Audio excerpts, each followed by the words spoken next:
হে জানে ভাই এই কামটা করবো আমরা বিশ্বাস করি না। নিজের মাকে খুন করে সারা বাংলাদেশে ঘৃণিত ও আলোচিত কিশোর সিয়াম।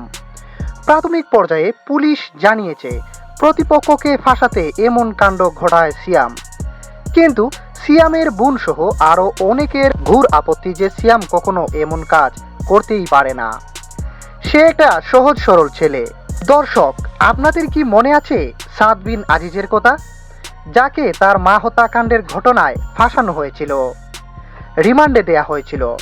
পরে সেই সাদ বিন আজিজই নির্দোষ প্রমাণিত হয়। এখন প্রশ্ন হলো, সাদ বিন আজিজের মতোই কি ফাঁসানো হচ্ছে সহজ সরল সিয়াম নামের এই ছেলেটিকে? সিয়ামের বোন সাংবাদিকদের বলেন, ভাই 50 টাকা নোটই চিনে না, 20 টাকাও চিনে না, তাহলে আমরা কি ধারণা আছে আমরা ভাই এই কাম করবো? আবার প্রতিবেশী আরেকজন বলেছেন ভিন্ন কথা। সিয়াম করে সিয়ামরে জিজ্ঞাসাবাদ করলাম, সিয়াম বলছে যে আমি বাথরুম দিয়ে আমার মারে কে বা কারা খুন করে গেছে। ঘটনা যাই হোক, সবাই চায় যেন প্রকৃত দোষী যে সেই যেন শাস্তিটা পায়। কোনো নিরপরাধ ও অসহায় কেউ যেন সাদ বিন আজিজের মতো বলির পাটা না হয়। সত্যের জয় যেন সবসময় হয়। দর্শক, আপনার কি মনে হয় সাদ বিন আজিজের মতো সিয়ামও কি অবশেষে নির্দোষ প্রমাণিত হবে?